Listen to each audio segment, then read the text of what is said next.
Hello everybody, this week I've been driving a 1963 Rolls Royce Silver Cloud, which in my world is not particularly unusual. What is where I've been driving it, for you find me in the city of Lviv in western Ukraine. Join me today for a very special episode of JayEmm on Cars. But a small warning, some scenes in today's video you may find upsetting.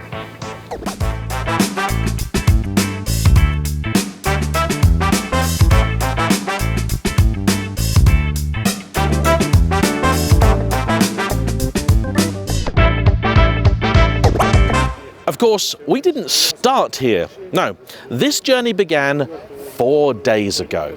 Here, in a car park in Oxfordshire, about 10 miles down the road from Bicester Shopping Village. And the Rolls Royce was determined to get off to an auspicious start because, after only about half an hour of driving, the brakes decided to bind on, producing a nice plume of smoke as we got back here.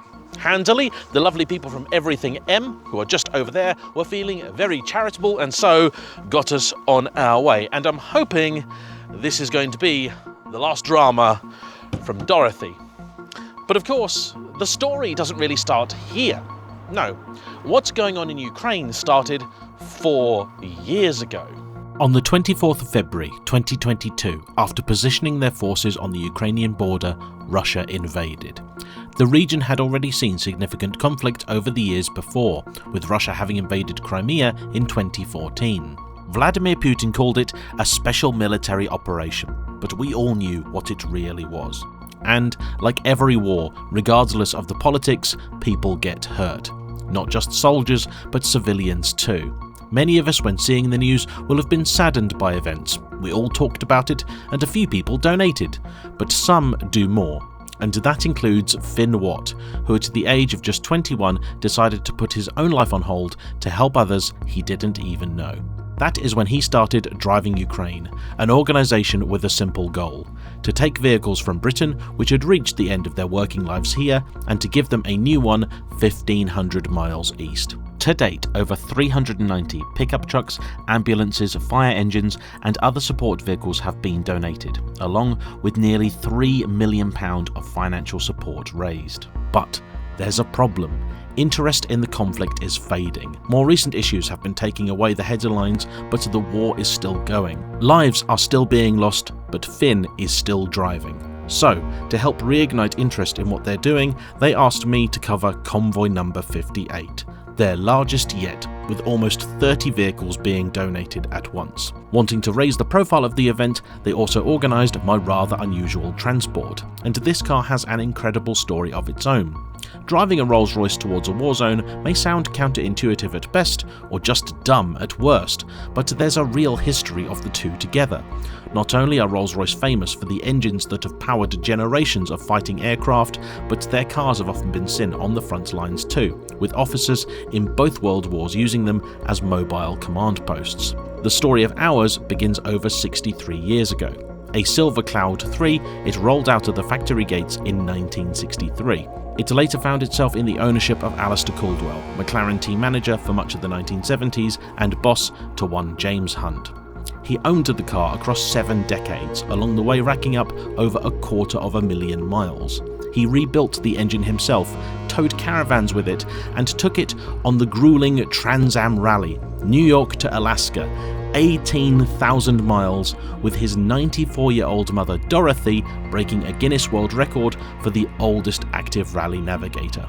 And it is for her that the car is now named. It is now with its new owner Tom, who plans to use the car for good, and this is its first proper outing. But Ukraine is a long way from Bicester.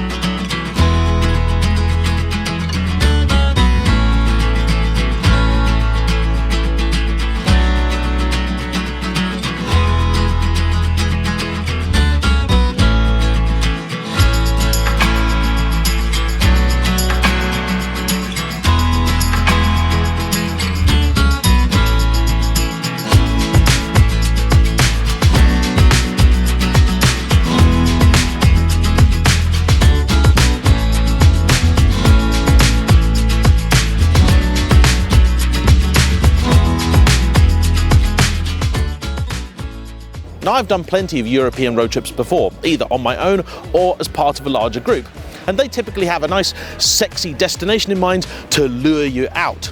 Monaco, Marbella, and they can involve everything from packs of supercars to rusty old bangers.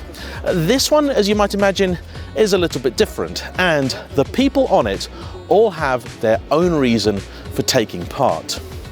Okay, my name is Steve. This is my co-pilot Luda. I'm Jack Taylor. My name's India. I'm Jess. I am Jodie Kidd. This is my mum, Hazel Still. I'm Duncan Still. And we have you are the senior leadership of the team. Yes. I don't need this. Dave Allen.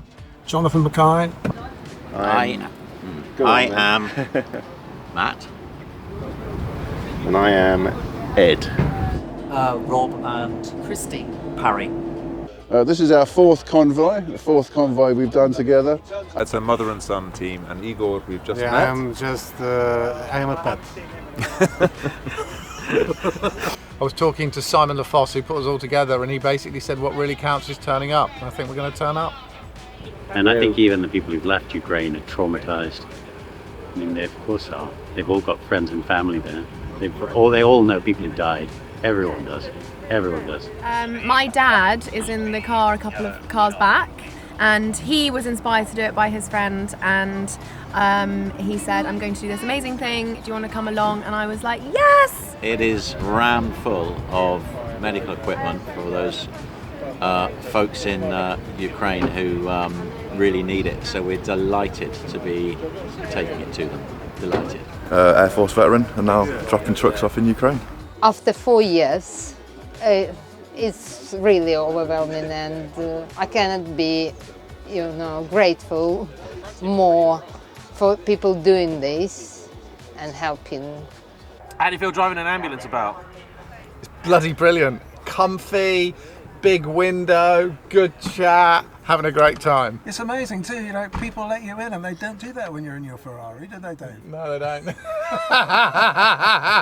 It's a human disaster, and that's what they need, as much help as they can get.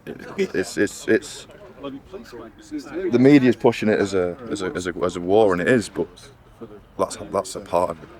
There's so many people who've been displaced and their lives just turned upside down. So any help we can give them is never going to be enough, but it's something, isn't it? True joy is only achieved by giving, not by receiving, not by taking. And if you don't believe me, just try it.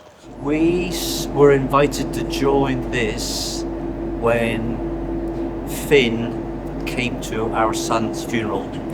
He was killed in Ukraine, evacuating people. In 2023. So this is our third convoy. So the first convoy we did, he laid it on specially for us as a gesture of goodwill. And to take us to Lviv, to where Chris had been, to follow in his footsteps, which was incredible. Yeah. Then we did a following one in the January, and now he said, would we like to do this one again now? So it's very special to us doing this, to donate these vehicles to Ukraine, to help Ukraine, and yes, it's... We should be meeting Ola, who was Chris's partner, a Ukrainian girl he fell in love with, and when we will be meeting her in Lviv at the team hotel, and we'll be having a meal with her, and then we're going to she's going to take us up into the mountains and stay with her for 2 or 3 days. From charity workers to CEOs, the convoy consisted of people who hadn't left the country in over a decade, to those who holiday in Monaco, and Ukrainian nationals returning home for the first time in years. There were people from all over, united by a common interest in doing good. What about me, though? Why am I here? Well, in basic terms, James from Mission Motorsport called me about a month ago and said, hey, would you like to drive an old Rolls Royce to Ukraine? And without thinking much more about it, I said, yeah, sure, sounds exciting. But I then realised I do have some very good reasons to do this. First off, I think it's the right thing to do.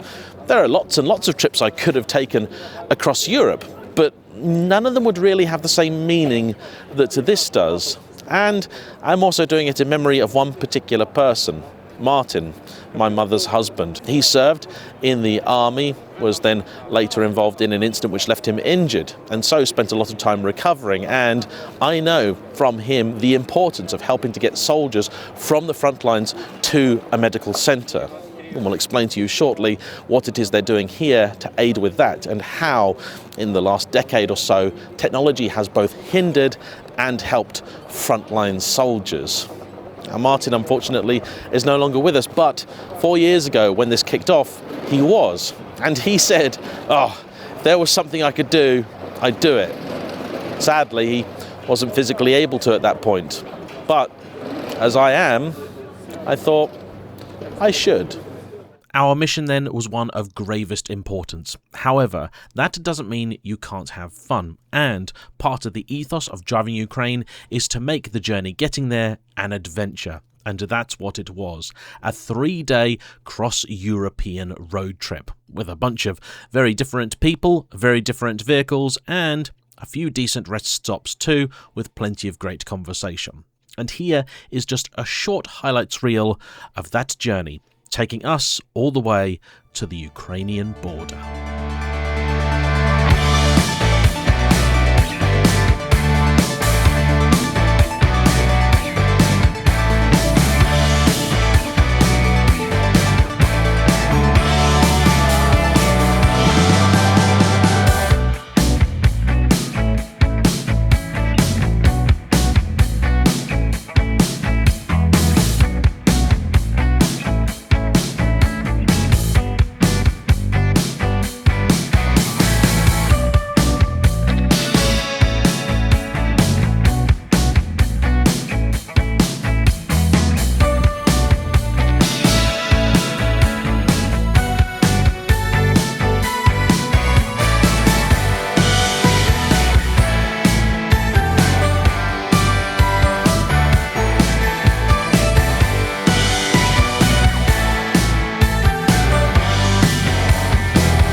Now day 2, and we've changed things up a little bit. As you can probably see, we're not in the Rolls Royce.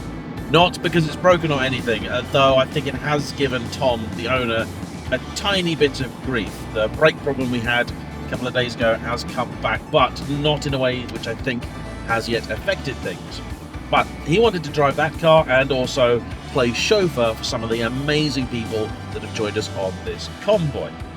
We figured while he's doing that, we'll sample one of the many vehicles which is being donated.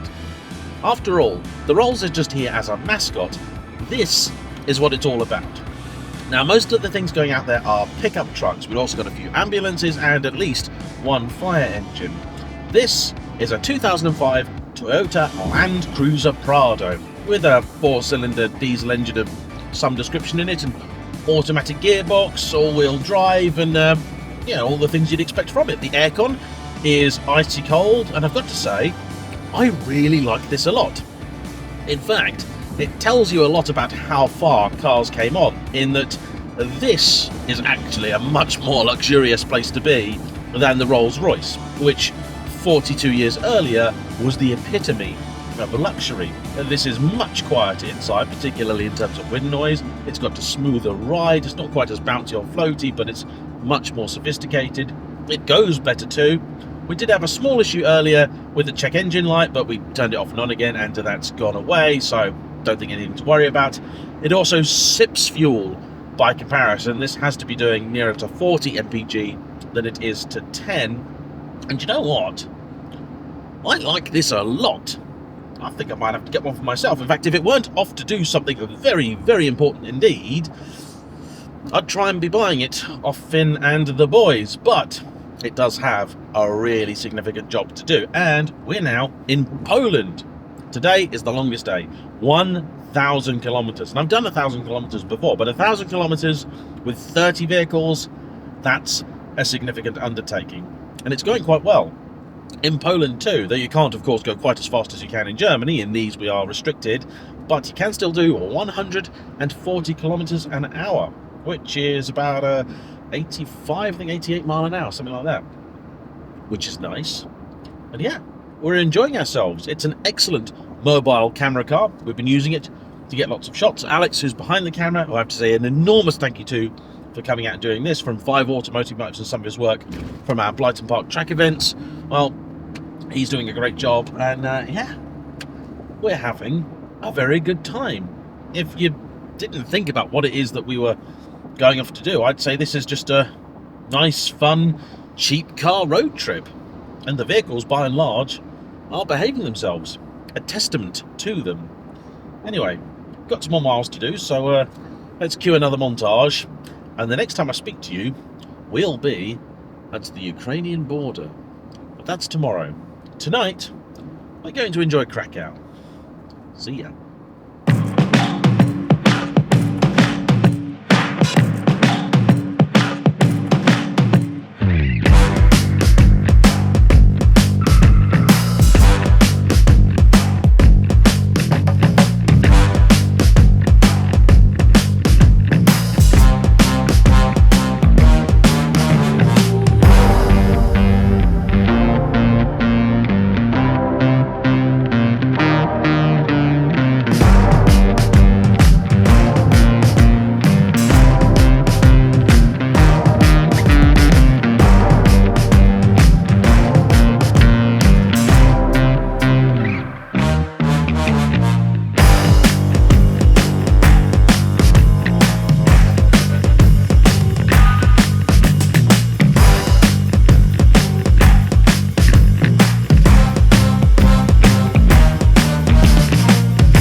Last fuel stop in Poland before we cross the border. It's kind of organised chaos at this point, but from here out, everyone together.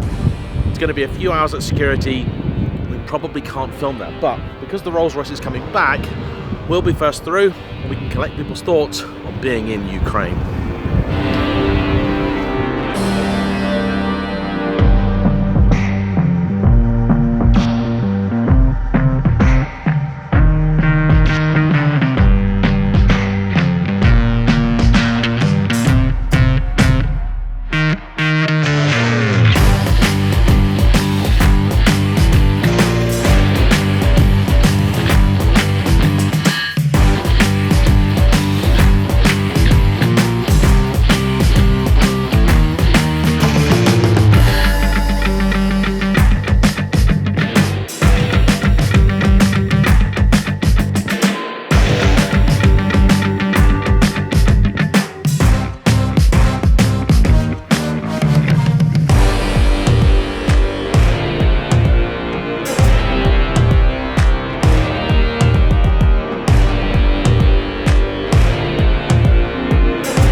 Well everybody, we are in Ukraine. The border process was actually a little speedier and easier than expected, because the guys have done this so many times, they know exactly what to do. Now with any big convoy it's always going to be a bit like herding cats, but that's the part you have to pay attention, and thankfully it was fairly easy. Of course this vehicle is coming back, so things are a little bit different for it, but we're in Ukraine. I can't believe it. This is unbelievable. And the attention this car has had from anybody and everybody on the whole trip, it's been stunning. I know a few of the people behind this were a little bit nervous early on about what the image might have been, but I can tell you with absolute certainty, everybody here, the border guards, love this car. While we were going through customs, we had people sitting in it, taking photos, everything. This thing has really done its job and done it superbly. Oh yeah, motorcyclist just gave us the thumbs up. I mean, you could, person there filming, This is brilliant. This is what this car is here to do. Make smiles, make memories. And already it's been an unforgettable trip for me. But we're finishing it off with something very, very special. Because this is the biggest convoy they've ever arranged. We're number 58, don't forget, and on this one they are donating, I think, 28 vehicles. And to date, they've donated more than 360 and raised over £1 million for what is, I'm sure you'll agree, a very worthy cause. These are vehicles that are going to be going to the front lines. They told us the other day about where exactly some of these vehicles are going to be going, and every single one of them is going to be involved in vital, life-saving stuff. And as a small token of appreciation from the people of Ukraine to the team behind Driving Ukraine, they've arranged us a proper entrance to our final destination, the city of Lviv. Looking forward to that one. So while everyone's gathering ahead of the convoy, the lovely Matt here has brought what he tells me is a Ukrainian delicacy. What is it? This is dried fish. It's an entire fish, completely dried, and they just eat it frequently with beer, but given that we're driving, perhaps that's not the best idea, and you don't drink beer. But try that. You eat the whole thing? You just eat the whole thing. That's like a flattened fish. There's still some bones in there. Yeah, right. You eat the whole thing, but you're not all in one go. So I don't want to go. Right. Cheers. Good appetit. Oh! Oh! Oh! Well, it tastes like it smells.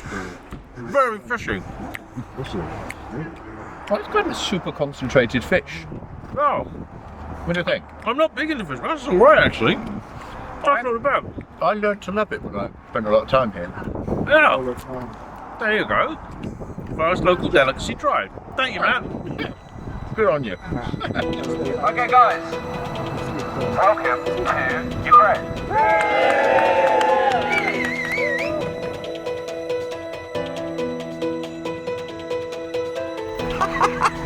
This is so cool!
Elated. This is brilliant, absolutely brilliant. Yes. This is a fantastic entry into Lviv. Yes. Couldn't have wished for more. Pretty good, that was wonderful. Quite an experience. Yeah, really good, thanks. I'm feeling really great. A police escort is pretty addictive, actually. Made it very good. The police escort was fantastic. Yeah, That was a real smashed experience. A real experience. So yeah, that was really good. Going through all the red lights and all the traffic stopping was really good fun. Wasn't that something? Wasn't that something? Nice. Congratulations. Thanks. Pretty epic.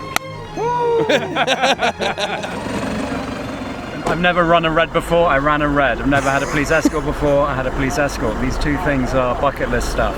Slava Ukraine. Didn't miss a beat. She's a beauty. We christened her Mel. Unbelievable. Genuinely unbelievable. So fucking So yeah, we've taken a few. So It's very, like a very little cool. baggage. I'm aching like crazy. My knees are shot. But as I just said to this guy, that's one of the most amazing things I think I've ever been a part of. I don't know. It's such a high. I can't even describe it. I'll tell you what, as an ex-cop, they were fucking bob on. They were really good to control 30 cars and all of that. Absolute professional.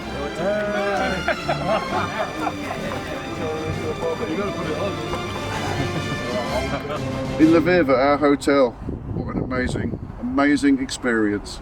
People like cars, and that's what it's about, right? Yeah. Last night we had the most incredible dinner and we were greeted like heroes, which honestly feels absolutely crazy because in the grand scheme of things we have done what feels like so very little, but the people here were just absolutely amazing and the thanks they gave us was so heartfelt. I think it was impossible not to be moved. And the truth is that the war itself in a lot of ways is hundreds of miles in one of these directions. But only a couple of weeks ago, a drone attack of more than 900 units came to Lviv, and although they have possibly some of the best aerial defences in the world, over a dozen of them did make it through, and lives were lost here. So the truth is, if you are in Ukraine, you are in a country which is at war, and you are at risk. Here, it is a relatively small one, but everybody that's come here has decided to make that sacrifice to do what is definitely the right thing. Now though, these vehicles make their final journey into the centre of Lviv, where they're going to be handed over and then onto their new lives.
So you've seen the Rolls Royce already, that one's going home. But what about these? What are they going to be doing? Well, as you can imagine, they're going to be involved in frontline rescue operations. And unfortunately, the Ukrainian armed forces go through a lot of these. They lose a number of vehicles every single week. And the purpose of these is to help get those wounded soldiers from the front line to a point where they can then be helped. But in the last couple of years, things have changed dramatically, and so new techniques have had to be developed. Warfare sees a great number of technological advancements, and with this conflict, drones have become an important weapon, because now a drone that costs a few $100s can take down a helicopter that costs 15 million. And this means when it comes to rescuing people wounded on the front lines, they're more vulnerable than ever before, because they may be laying there unable to move themselves, and people that go and rescue them in an ambulance become a target. And this is where technology fights back, because they now have these things. They call them UGVs, unmanned ground vehicles. And these are basically the love child of the Red Cross and robot wars. Effectively, this is a seriously quick mobile stretcher.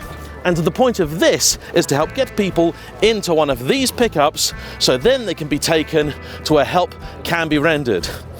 More than 2,500 people are seriously wounded here in Ukraine every single month.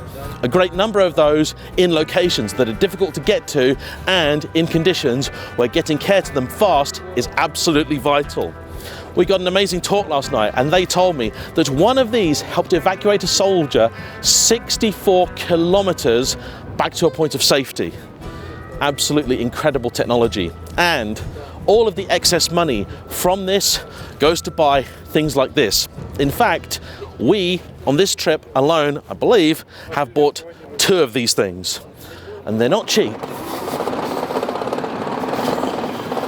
Now, from the pickup truck, they can then go to a medical post. And after that, they can be transferred either to a hospital where they can receive traditional treatment or surgery as required, or they can come directly to here, Superhumans, an incredible specialized facility designed not explicitly for the victims of war, but for anybody who has suffered bodily amputations, other severe injuries. This facility is relatively new, and we've been incredibly fortunate to be granted access by the staff here, thanks to our connection James from Mission Motorsport. And we got a little bit of a behind-the-scenes tour at what they do. And this really is a one-stop shop for everybody that suffered a serious injury, whether it's on the front lines or on a track day. If you've fallen off your bike or been hit by a bazooka, these people will patch you together. They have everything here, from psychological help to production facilities, building the prosthetics. They've got a swimming pool, occupational and vocational therapies, different things you can do. There's a pottery class. You can learn to play the guitar. People that have come through here have been told by their doctors they'd never walk again. One of their patients was clinically dead and is now a dancer. We've got to meet a few of the incredible people, including Peter, who was a truck driver for 16 years, and then, when things started here, decided to do his part and was blown up, suffering a severe injury, including the loss of both legs. And he now drives 7,500 kilometers a week sometimes, delivering vehicles where they are required. We have Dennis, who wants to be a stand-up comedian one day. And we've even got Eddie, a Brit who also saw what was happening over here, decided to come along and collect a few war stories. But when he arrived, realized he wanted to stay and try and make as much of a difference as he could, becoming effectively the battlefield's man with a van. Until one day, a drone strike hit him, taking off almost all of his left arm, turning his leg into something he described as lasagna, and he became another one of the patients here, now helping develop the latest in prosthetic technology. It's amazing what they do here, and I'm actually really glad to have come here because it's places like this that give me hope. You see, when this conflict is over, with a little bit of luck in the near future, there will still be a need for this. All of the many people, estimated at over 100,000 here in Ukraine, men, women, and children. They've currently got 2 children here that are being helped. Well, these are people that are going to live long lives. They will have need of prosthetics for the entirety of that life. And thanks to places like Superhumans, their quality of life should be a bit better. Another modern marvel we're helping to fund is this little thing. It's a drone detector, not a drone jammer. Unfortunately, they just don't really work. But what this does will give people vital seconds to know if a drone is on the way and time to do something about it. It even has the ability, I'm told, to be able to show people what the drone can see, so they'll know exactly whether they are in danger or not. And if you're performing a life-saving mission, they can then make the decision whether to proceed or to pull back and then attempt things at a later time. What's most incredible is these UGVs and things can be controlled completely remotely. Just like many other drones you've seen, they don't need to be operated by somebody in the field of combat. So much effort is going into saving lives here, but of course, it doesn't work every single time. And knowing that, you might think, what's the point in bringing an old Rolls Royce? Because we could have brought another pickup truck that could go out to the front lines. Well, it's pretty simple, really. I was asked to do it. It's been an amazing mascot, and everywhere we go, this thing has had an incredible amount of looks, smiles, and waves. While we've been filming here, people have been having a look at it, hopping into it, taking photos with it. They love the Rolls. But the simple fact is, doing this journey in a Rolls Royce is an utterly stupid thing to do. There is no logical reason for it, other than the fact it will make you ask questions. And with the conflict having gone on for 4 years now, Ukraine is starting to feel like it's being forgotten. And I understand exactly what they mean. It's no longer the latest, trendiest conflict. It's no longer the one you see on the news every single day. Though here, they remember it, even hundreds of miles from the front lines as we are. There is a national mandate where at 9 a.m. the entire country pauses and takes a minute of silence. We were part of it this morning, and it's incredibly moving and just amazing to behold. I've never been to somewhere that's actually at war. And yes, there is a small chance that we could be hit while we're here, but it is a really, genuinely very small one. 300 miles east, though, it's not the case at all. This morning we were shown a stark reminder of what exactly is going on here. We were taken to the Field of Mars, a local wartime cemetery. A few of the people on this trip have been coming here for a little while now, and they said that just a couple of years ago it was a quarter of the size it currently is. I've visited a lot of wartime graves. Every single one of them has their own flavour. This one, if you didn't know what it was for, you could charge entry and call it a flower show. It was the most incredibly well-kept thing I've ever seen. What really touched me was the fact that nearly every site had a little bench by it, and each site told a story. Some of them had their favourite McDonald's order on, their favourite sweets, childhood toys, and every single one reminded you that there was a person in there that shouldn't be in there. Some young, some older, some clearly experienced military, and some not. The thing is, they've now had to build a new site because it's full. And what we visited this morning is not Ukraine's gravesite, it is simply the one for Lviv.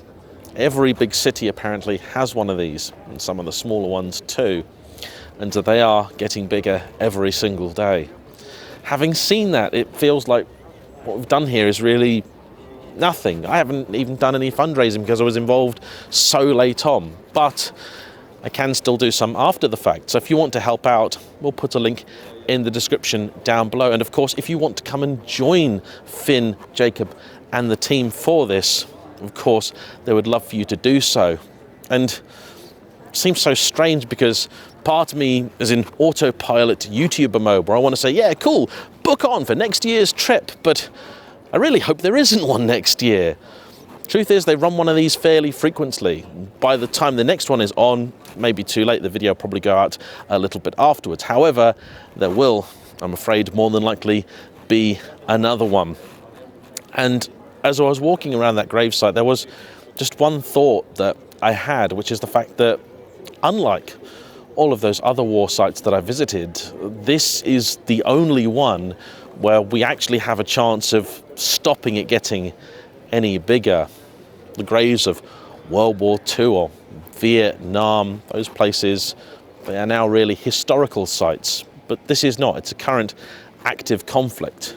And I do really feel like I've done virtually nothing here. But the people on this trip, they have done something. And if this video helps to inspire at least one person to do the same, then I have done my job. And so I want to say a big thank you to the Driving Ukraine team for everything that they do, and of course to you for watching. Goodbye.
and unfortunately our son was killed on a mission to retrieve an elderly lady from the front. He was murdered by the Russians in Soledar in January 2023, and it's so rewarding coming back here, doing a convoy, coming to Lviv, seeing all the wonderful people of Ukraine. Chris went out right at the beginning of the war in the march. We didn't realise he had gone, and when he did go, he told us he only went to Poland, but in fact he managed to get across the border into Ukraine. He was absolutely driven to help in any way possible, but realised very early on he had no military experience whatsoever and would have been a liability, and then decided that his skills were in driving to these very dangerous places and retrieving civilians from the front line. In fact, he retrieved over 400 civilians in the time he was out there. Very passionate, he hated bullies, and fell in love with Ukraine, the Ukrainian people, a Ukrainian lady. I was planning to make his life here in Ukraine, wasn't he? Yes, he was determined that we knew that he was going to settle here and rebuild the country. But he was as happy as he'd ever been in his life. He had a purpose, he said, and that purpose was to help people, which he did. We asked him if he was going to come home for Christmas, and he said, no, I can't come home. He said, there's too much to do. So and literally the day before he was killed, we had a telephone call with him, and he was really bouncing with excitement. He'd had a very successful day. He had evacuated 11 people, two tortoises and a budgie, and he was ecstatic. Yes. To us, it's like being back with Chris again, and we're so happy to be. And we've just met Ola, his partner. We've kept in contact with her all this time. She's come back to the UK. She's met our daughter. She's like part of the family. So we've met her here. The people are so warm, so friendly. It's a bit like coming home in many ways. Yeah. And it makes us even more determined to support and help them in every which way possible. And Driving Ukraine is absolutely incredible. Fantastic organisation, yes. And if it wasn't for Finn, his parents with their help, and Max in here in Lviv, it would be. It's such a fantastic organisation. That's all I can say. And what they're doing for Ukraine as a whole.